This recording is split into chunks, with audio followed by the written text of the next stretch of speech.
right. Hello, everyone. This is Lola Wusu with the Black Design Collective, and we have Devert Hickman with us today. Just to give you guys a little bit about him, he is the first Black Design Collective scholarship recipient. And I'm about to read this bio, but when I first learned about this, I was like, oh my goodness, there's so much we're going to get into. So he started his career in theater and costume. He's a theater costume designer, but he started his career as, sorry, we're going to start all of this over. That was good though. I was into it. I'm so into you. Like all of this is very real. But I'm gonna just read it because I was gonna go in and then I was getting confused on my thing. But here we are. 1, 2, 3. Hello, everyone. This is the Black Design Collective. My name is Lola Wusu. I'm here with Devert. It takes a couple of tries. Devert. Yes. I said it right. In my head, I said it right, but I'm reading it wrong. It's been a second. I apologize. It's hot. No, it is hot already. Hello, everyone. We are here with the Black Design Collective. My name is Lola Wusu. We are here with Devert Hickman, and I'm very excited to speak with him today as he is our first ever Black Design Collective scholarship recipient. I'm gonna let you guys know his life is very interesting. I can't wait to get a little farther into it. But he is a theater costume designer. Prior to pursuing his career in fashion, though, he spent 20 years in a performing arts career, and he traveled all over the world while performing in Cirque du Soleil, Radio City Music Hall, Rockettes, and Disney's The Lion King. Yup, that. All those amazing, amazing shows that I love to see.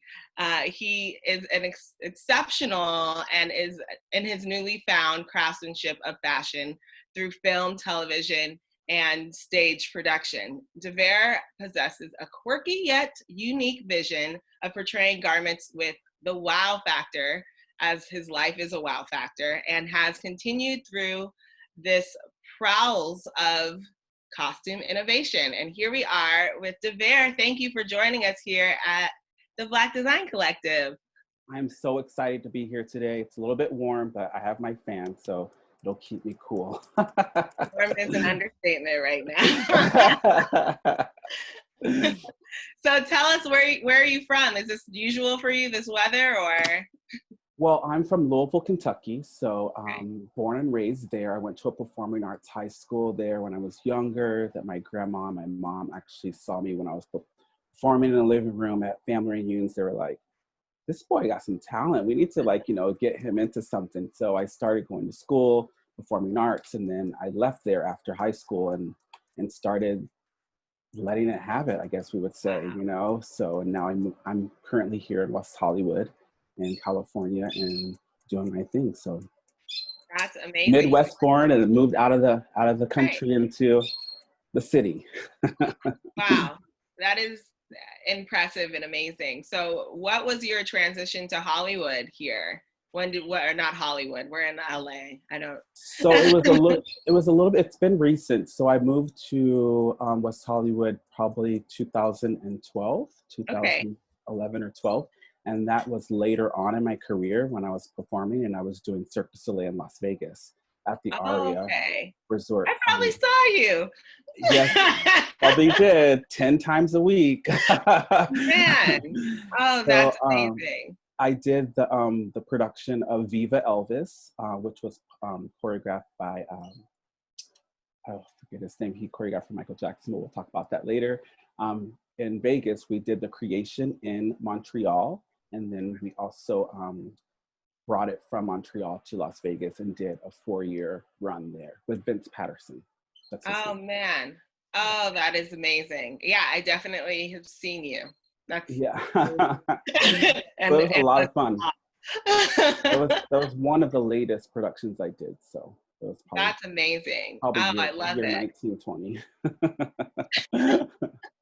So how did then your performing arts artist, I'm assuming you were a dancer, correct? Or it Mhm. was, because I know you have, there's a lot that happens in those shows, so I'm not gonna go too far in, but I'm assuming you were a dancer and then you transitioned to costume. Yes, How did that? primarily a dancer in the beginning. I trained in ballet, modern jazz, and tap and hip hop. And then after there, I started performing in concert dance companies. Gus Giordano Jazz Dance Chicago was one of the first dance companies I performed with. I traveled around the world with them. It was one of the first jazz dance companies ever to be developed that was really amazing for me to get into. And then I started doing more musical theater because that was like, getting into more higher paying jobs, like the concert dance is not really that big of a paycheck in a way. So, Mhm. we were going after the money I a get little bit. So it. that, those musical theater paychecks were looking really good. So I was doing a lot more musical theater, dancing, and doing some singing. I got into the Lion King national tour in Chicago, the Cheetah Tour, where I was the Wow. Birdman soloist, and then just kept doing more productions after there. But I always knew when I was doing these productions that I wanted to get into costume design. I Okay. would always be in the theater, in the costume shop, in the wardrobe area, talking Mhm. to the wardrobe ladies. How did you make that? How did you put those beads on, like they're like, Yeah. how do you do that pleating? Like always just interested in the costumes for some reason. And I just loved it. All the feathers, Oh, wow. all of the silk garments painted, everything, the craftsmanship of the wigs and things. So I was just really interested in it. And then now the legs aren't that, flexible. I was like, that's where I want to go and get into. Oh, wow. That is amazing. And I can see that there's obviously a correlation because of the amazing costumes that are needed to show off the performing arts. So it's awesome that you were able to transition into something that definitely requires still a creative vision, but isn't as physically taxing, I guess, all the time physically taxing as dancing would be. I mean, design is still a little bit of physical taxation, Yeah, for sure. but For sure. definitely not nearly as much. So, you decided that you wanted to get into this. I assume that's when you went into FITM, or did you? Yes. Okay. I actually went to the FITM debut at the Barker Hangar at the airport, which is ordeal. It is like Yeah. amazing, like just to do that. And like I was already like it was wow, like being there at that fashion show, and then I saw that they had a theater costume design program, and I was like, wait, what? This is You can get a degree in theater costume? Like yeah. everything was just happening, like for a reason.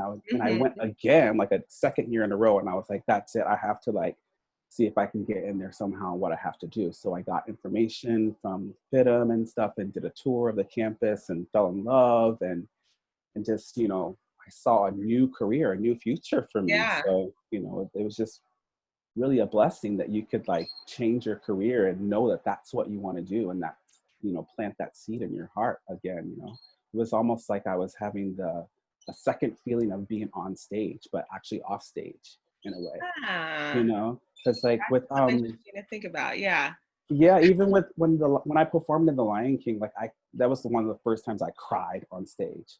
Like I entered with all the smoke, like on the stage, like the Circle of Life is the opening number of the song, and I Yeah. came out in my costume, that Birdman soloist, and I just like came out, and I just like the tears started rolling. I was like, oh my god, like this is amazing. So like I now love this it. career, it feels the same way without me being on stage, because I'm working with the costumes, and I'm Wow. designing them and working with dancers and actors and singers and performers in a different way. So That's it's like beautiful. Yeah, you still get to see your work shine. um, exactly. in the same way. That makes me feel better. I was always an aspiring dancer that never actually put in any educational work into making it happen. But catch me on the dance floor, I'll cut a rug. Oh, see, everyone's a dancer. Everyone's a dancer. I mean, everyone has it, and they're like, "Oh, I can't dance." I'm like, "Yes, you can." Like everyone, if you can move, you can dance. That's great. So you have gone through your experience at FITM, I'm sure have learned and gathered a lot of information. What made you decide to even apply to the Black Design Collective scholarship? Well, one of my dance teachers always used to say, um, there's always someone in the wings watching, Mm, watching you. There's people in the audience, but there's always someone in the wings. Now, if you're not familiar with what wings are, the wings are the sides of the stage that the actors and dancers enter and exit from. yeah, So in a way, it was almost like she was saying, like, when you think that there's no one watching you, like yeah, there's someone watching, yeah. you I know, love like. that. I love that. So I was approached and they're like, well, we have this scholarship that you've been recommended for. Some of the instructors at FITM have seen your work and they've seen, you know, they've noticed, like, your grade point average and stuff, and you're eligible for, this wonderful award. Like, would you be Right. interested in applying? I was like, yeah, so it wasn't like I sought after for it, because I didn't know it was out there. It Mhm. was, brought to me. Someone in the wings was watching and they were like, you should That's apply. And there were other applicants, I'm sure, but so I applied. And of that's course, great. Angela, Dean, TJ, and Kevin, they were like, you know, they were in the wings, doing their thing. And then they were Mhm. like, okay, well, we'll get back to you, and stuff like that. And then they were like, you got it. What you mean? You got it. I was like, and I just started screaming and I was crying. It was the whole thing. Oh, that's great. Were there any points where you thought like maybe this wouldn't? Because I'm only asking this. I think about a lot of the things that I've applied to. I remember when I was applying to college in the first place. I originally to FITM actually, but went to a couple others. And thinking like, oh, there's probably so many people applying. Like, why even waste my time? Did you have like those combative like thought processes, or you just Of were like, well, course. I I was mean, recommended? yeah, I mean, well, I was recommended, but I mean, I didn't know about it before, I would have applied anyway. But it's Yeah, just that I felt like, it was just a blessing in disguise, like that whole wing reference I was talking yeah, about, because I was working so hard. I did the fashion design program first for two yeah. years, and that is no joke. I mean, you do not sleep. You have 10,000 projects due. You have to make all your stuff, pattern draft all your stuff. You have to study Mhm. for the textile design program. You have to study for your math, your reading. You have to write like Yeah. 10 pages. I mean, it's everything. Like, you are in college and making clothes at the same time. So I was Mhm. working so hard, just to get to this program. And I really wasn't like thinking like out there in that way of like trying to do anything extra, so Yeah, it was just like, that's good. I no, mean, working hard will do that for you. yeah, and just like having someone notice that, and Yeah. then, say, that they want to, like, reward me for that. It was really amazing, And and that's a good, just a good lesson in general that we hear with a lot of our guests is it's working consistently hard, and that's when people notice it and they see you, and that's when you usually get your breakthroughs. But even taking the chance to do it and just say mhm, like, this is it, I'm gonna at least put my name in the ring, is a big yeah. deal. I remember getting so many scholarships and them coming back to me and saying nobody else applied, and it's just money.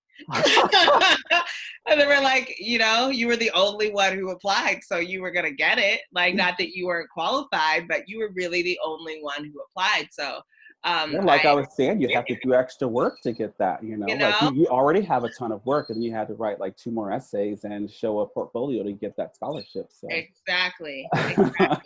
So, how is the community of the Black Design Collective and this scholarship? How has it affected you and your trajectory?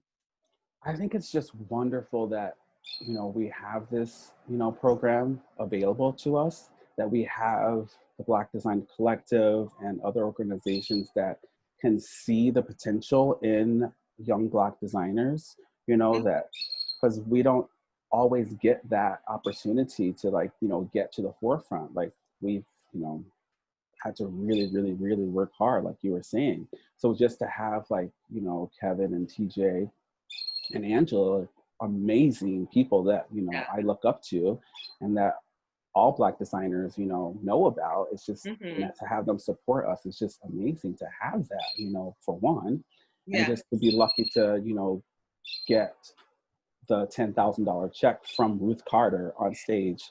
Amazing Yeah. in itself, with Tina Knowles and Gabrielle Union right there in the front row. It's like, I Everyone looks mean, so fabulous. Yes. it's just, you gotta really just like take a second to, stand like, in your reality and be like, wow, this is happening, and Yeah. own up to it for the next, people that are gonna fall in behind me and fall in behind Angela and TJ and Kevin. So it's just, I just feel lucky that, we can look up to them and ask them questions. I was just texting to Angela 2 weeks ago about Zelda Wynn Valdez that did the first Playboy costume. And Yeah. she did, I didn't even know this until I was like here in quarantine watching like, I just get in a hole and like start watching video after video of like Yeah. history of stuff and things. And I found out about Great. Zelda. And Mm-hmm. she did costumes for the Dance Theater of Harlem. She designed for the company Wow. for Yeah. this piece called Dougla, which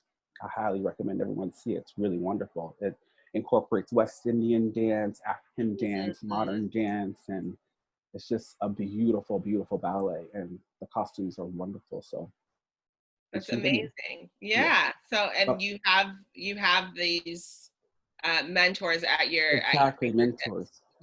which is amazing. And I agree, it's the same for me. And being a part of this. So, what would you say now after being in shelter in place for a couple months? Like, what have you learned other than just gleaning from these amazing works of documentary I history? But is there anything, even if it is another documentary, that you've learned, and what is it that you plan on doing in the future with this place? Well, the shelter in place is a really interesting topic for a lot of people. I feel like right Hmm. now, it's just at the beginning, I was in a way relieved that I could like actually stay in my pajamas until Hmm. 1 o'clock p.m. and watch documentaries and not have a project due and not have a garment to sew or whatever. I was Right. glad to have that break, and everything kind of happened towards the end of it. I didn't get to do the film debut at the airport this year because it was canceled because of COVID-19. How was that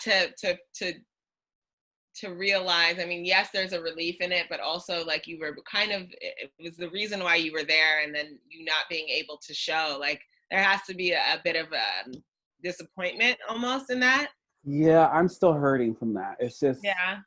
because when you work so hard on something, and I had 5 costumes that I designed, personally designed, created, constructed, Yeah. pattern design, I can't even. sketches, Yeah. these, and all the fabrics, all the concept is like you are the show Yeah. for FITM. Like, you wear the hat for every single department.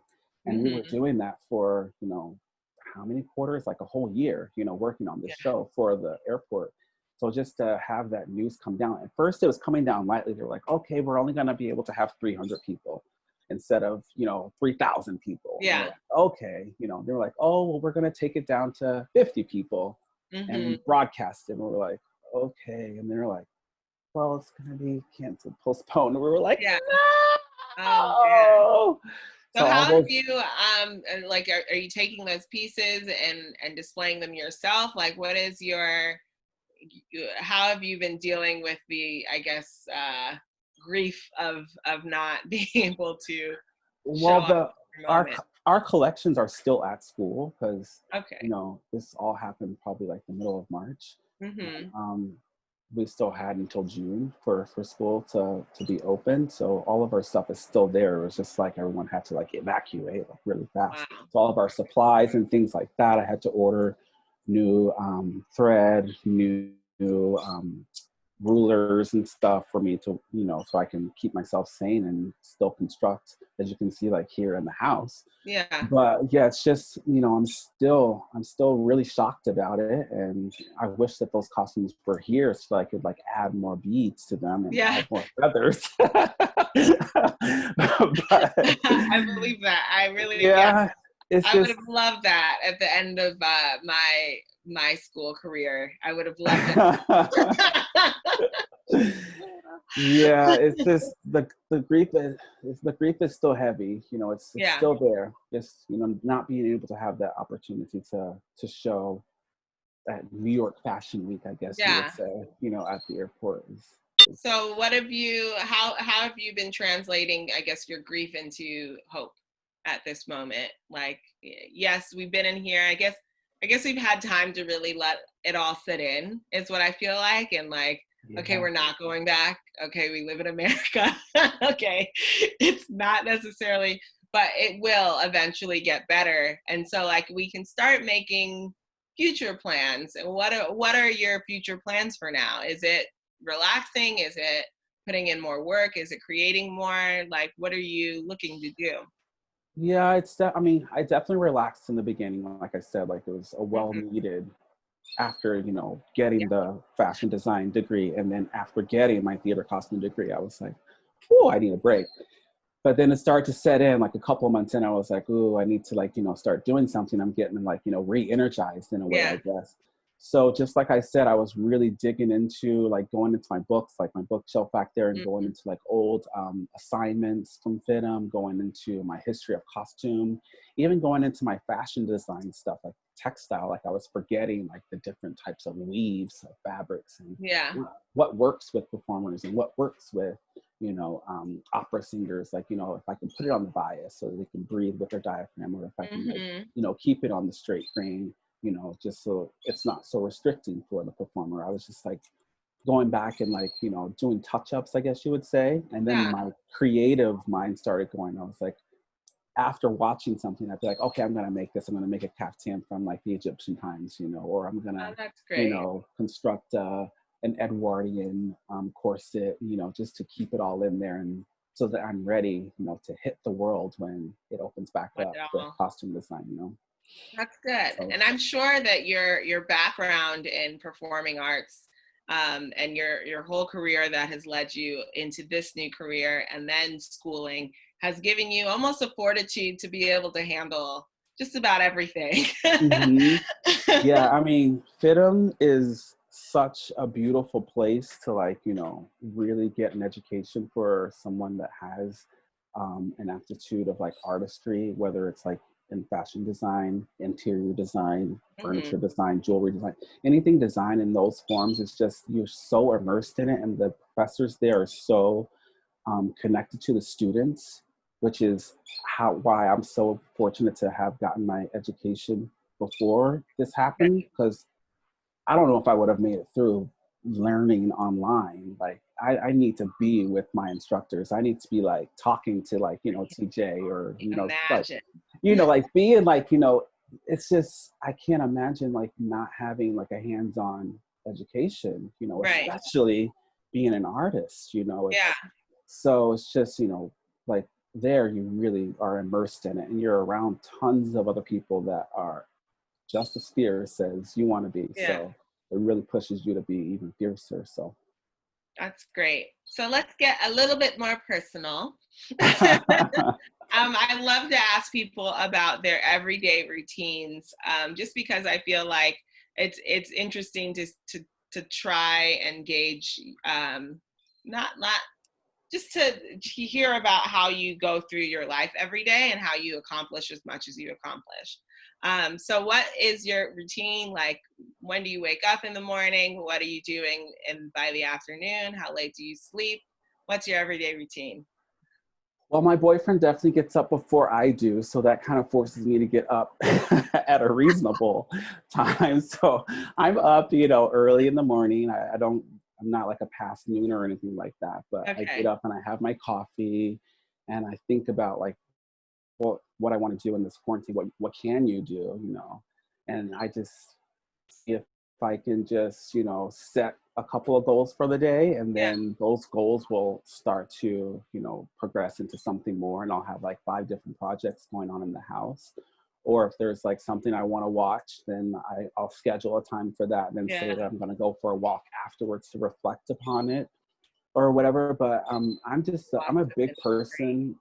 I'm just a I'm a Sagittarius, so we're like you know, shooting the arrow like to everything. So it's just like I always like say I'm gonna do all this stuff, and Mm-hmm. then I'll start doing a couple of those things, and it'll turn into like other things that I said I was gonna do that, but I didn't do. You know what I'm saying? So like Right. kind of snowballs into like things. So I think it's just that first Okay. like that first goal that you do, whatever it is, whether you're gonna like watch something and then go for a walk, then it'll start something else. So just every day really trying Okay. to do that. So That's great. Okay. So then what characters in theater are you inspired by in cinema, television, theater, anything? What characters inspire you? I am a really big fan. Well, that goes to like see what I want to do for my career. Everyone's like, "Oh, what do you want to do?" I'm like, "Well, I want to work in film and television, but also I want to work in theater, and I want to work in opera, and I want to work in ballet. Like Yeah, I want to do I all look of those at yourself. things." Hmm. Yeah, so because they're with costume designers, they say kind of like, "Oh, you want to do film or do you want to do theater?" It's like I want to do both. I want to do it all. Right. So but I really like get into more of the characters like that are more like futuristic in a way, like Okay. more like quirky, like in my bio, like how it says. Because Ryan Murphy is like one of my like Hmm. gods in film and television because he has that like that vision of a character that's more like I did for my portfolio. There's one way I can explain it. There was like this beekeeper, in a Oh, I, series, I guess you would say, and the beekeeper was very mysterious and had like all of a sudden you would see like a couple of bees coming out of his top hat, mm-hmm. or whatever, and he had like this honey goggle, like the honeycomb Yeah, goggles yeah, on, and yeah. like the Hmm. collar came up very like Victorian with like a couple of bees coming out and like the smoker, like I designed like a whole like look about Oh, that's about great. him, with like corduroy like boots that are scrunched and it's very like Ryan Murphy-esque, like I love type of that. like a series type of character. So I've I've been really getting into like those things like American Horror Story, like designing costumes like for them, Nice and Jessica Lange or Angela dramatic. Bassett, Yeah, I love that. I would love to do like an amazing like a black mom that like is really strict with her kids with like a ruler or something, and like she has like pointed shoulders and stuff. I can just see Angela Bassett doing that with like big eyelashes like blinking like towards the kid. I You love know, that. yeah, just like quirky characters like that. Okay. I love that. Okay, so then what are you, I guess because you already told me about Ryan Murphy. So what is it that you are the most proud of in yourself? And myself is that I'm still dreaming. Like a lot of people I talk to a lot of my friends and like, oh, I tell them like, oh, I had a dream last night about this, or I dreamt about that, and they're like, you remember your dreams? And I'm like, yeah, don't you? And they're like, I don't remember my dream since. I'm like, well, maybe that's the problem. Maybe you should start like trying to remember your dreams because that's where it all starts. And it's Yeah, just, the fact that I'm still, you know, at the ripe age of 23, that I'm still dreaming and like, thinking about things, that I want to do and how I want to inspire and how I want to create and how I want to, build upon life, us that's living, great. it's That's just, beautiful. it's really beautiful we have to remember just to keep dreaming. And That's very true. I dream every night. So for me, it is really great to actually doesn't it feel refresh. good? Someone recently, "Oh, why don't you write your dreams down?" About a year ago, and I've been writing them down. It's Ah, amazing. It's so fun. yeah. You go through these worlds, and it really does help. I mean, some people haven't been able to, and haven't never have, but there's definitely something to say about dreaming, not even just in your unconscious world, but in your conscious world of life. Mhm. So yes, I love that. And then what would you say you're the most proud of in people in general and community? I think I'm the most proud of like people in communities that we can still learn from each other, Yeah. and it's just, especially now the social unrest or racial unrest, and it's just like we're all human, and it's just I can really tell, like, at these moments, like, you know, when you're weakest and, you know, emotionally and physically with COVID-19, that you're kind of like at your strongest because you're fighting. I Yeah. hope that you're fighting because, you know, I'm fighting and I know that, you know, you're fighting and stuff. So it's just when you're at your lowest, I feel like it's in a way you're at your strongest. So Yeah. just to like look at other people and learn from them and learn from their struggles and see that they can also be as weak as you are, or, you know, at as low as you are, and Hmm. just to help them and pull them up, you know, as well. It's just, you know, that we still have that humanity, that we can look at each Yeah. other and learn from each other, and know that, you know, I might not have the same opinion that you do about, you know, someone politically, or about, you know, what's going on, like not wearing a mask, or, you know, Yeah. for the COVID-19, but I can learn from that in a way to make myself stronger and make you stronger. Just Right. the humanity of it, that we still have humanity. We really do, and I think empathy in general for other people is amazing. Like you said, wearing a mask for someone, because you never know who you will be affecting. You never know what it is that you have. We were talking earlier before this, like this, it's a very real pandemic that you don't see. So, and Yeah.